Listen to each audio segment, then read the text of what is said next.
제20장.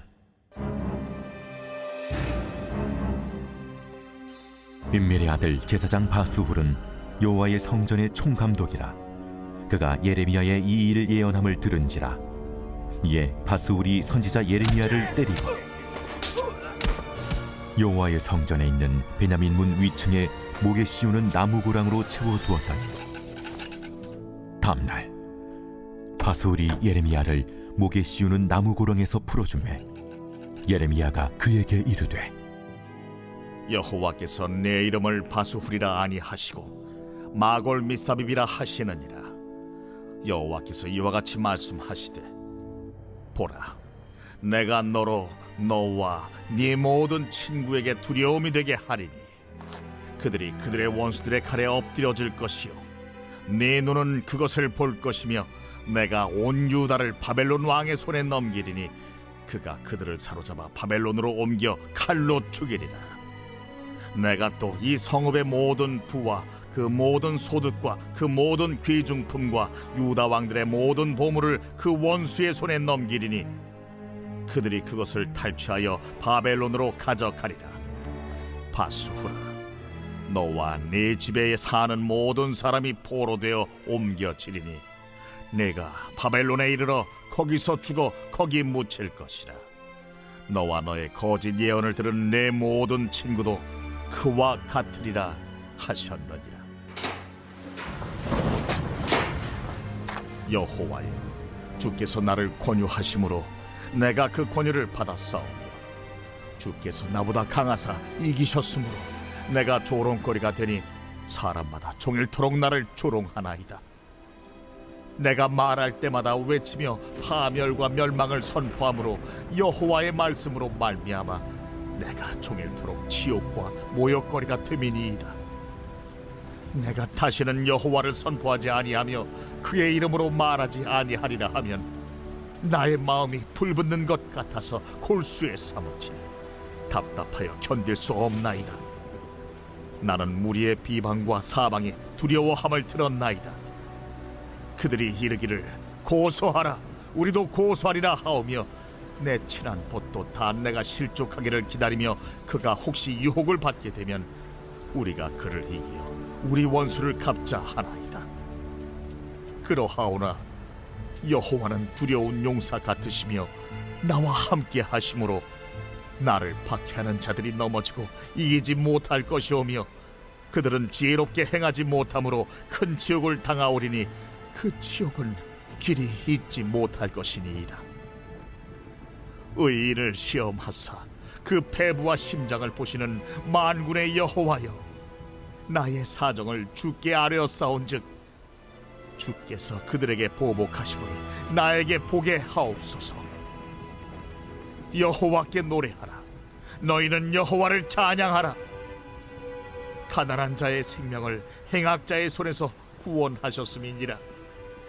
내 생일이 저주를 받았다면, 나의 어머니가 나를 낳았던 날이 복이 없었다면, 나의 아버지에게 소식을 전하여 이르기를 당신이 등남하였다 하여 아버지를 즐겁게 하던 자가 저주를 받았다면, 그 사람은 여호와께서 무너뜨리시고 후회하지 아니하신 성읍같이 되었다면, 그가 아침에는 부르짖는 소리, 낮에는 떠드는 소리를 듣게 하였다면 좋을 뻔하였나니, 이는 그가 나를 태에서 죽이지 아니하셨으며 나의 어머니를 내 무덤이 되지 않게 하셨으며 그의 배가 부른 채로 항상 있지 않게 하신 까닭이로다. 어찌하여 내가 태에서 나와서 고생과 슬픔을 보며 나의 날을 부끄러움으로 보내는고 하니라.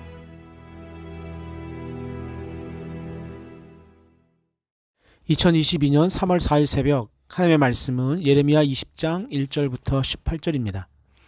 바스훌은 성전의 모든 직책을 총감독하면서 하나님의 뜻을 정확하게 백성들에게 알려주어야 했지만 사람들의 대적을 두려워하며 듣기 좋은 소리만 하였습니다.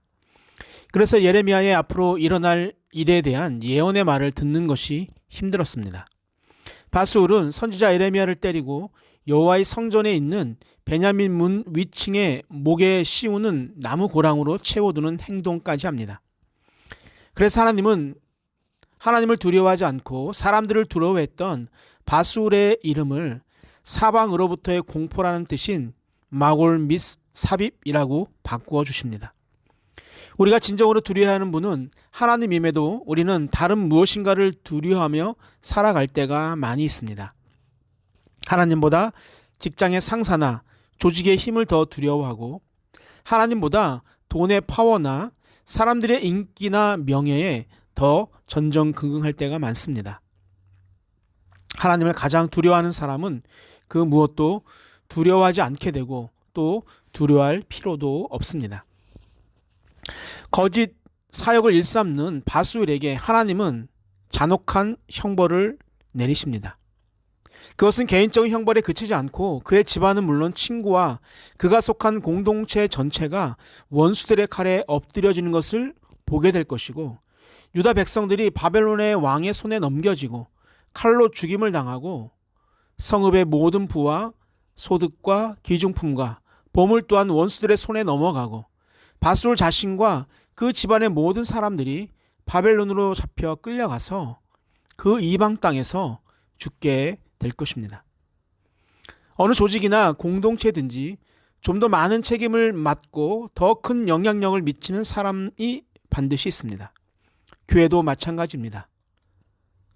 지도자들의 행동은 항상 공동체의 운명을 좌우할 만큼 결정적인 경우가 많아요. 한 가정의 어른으로 교회의 목회자와 또 중직자로 나의 행동이 신앙 공동체에 큰 영향을 미친다는 것을 잊지 않고 우리는 바른 길을 가야 합니다. 예레미야 선지자는 그동안 파멸과 멸망을 선포함으로 종일토록 치욕과 모욕거리가 되어 다시는 하나님의 심판을 선포하지 않으려고 하지만 그럴 때 자신의 마음이 불붙는 것 같아서 골수에 사무치는 답답함에 견딜 수 없음을 말합니다. 이미 하나님은 여러 차례 위로의 말씀을 선지자에게 전해 주었지만 여전히 심리적 갈등은 사라지지 않았습니다. 심지어 가장 친한 친구조차 선지자직을 실족하기를 기다리며 선지자가 유혹을 받게 되면 자신들이 이겨서 원수를 갚자고 하고 있다고 탄식을 하고 있습니다. 우리 신앙인의 삶에는 끊임없이 유혹과 위협이 찾아옵니다. 그것도 하나님의 말씀에 순종하며 걸어가는 자에게도 찾아오고 심지어 가장 친한 사람에게도 치욕과 모욕을 받을 수 있다는 것입니다. 그러한 상황이 되면 그 누구도 마음이 흔들리거나 마음의 유혹을 받을 수 있습니다. 마치 예레미야 선지자가 흔들렸던 것과 같습니다. 그러나 예레미야가 선포했던 것처럼 우리도 선포할 수 있어야 합니다. 그렇다면 예레미야는 이러한 힘들고 어려운 상황 가운데서 어떤 선포를 했을까요? 우리 11절부터 우리 13절까지 보겠습니다. 그러하오나 여호와는 두려운 용사 같으시며 나와 함께 하심으로 나를 박해하는 자들이 넘어지고 이기지 못할 것이오며 그들은 지혜롭게 행하지 못함으로 큰 치욕을 당하오리니 그 치욕은 길이 잊지 못할 것이니이다. 의인을 시험하사 그 패부와 심장을 보시는 만군의 여호와여 나의 사정을 주께 아뢰었사온즉 주께서 그들에게 보복하심을 나에게 보게 하옵소서. 여호와께 노래하라. 너희는 여호와를 찬양하라. 가난한 자의 생명을 행악자의 손에서 구원하셨음이니라. 아멘.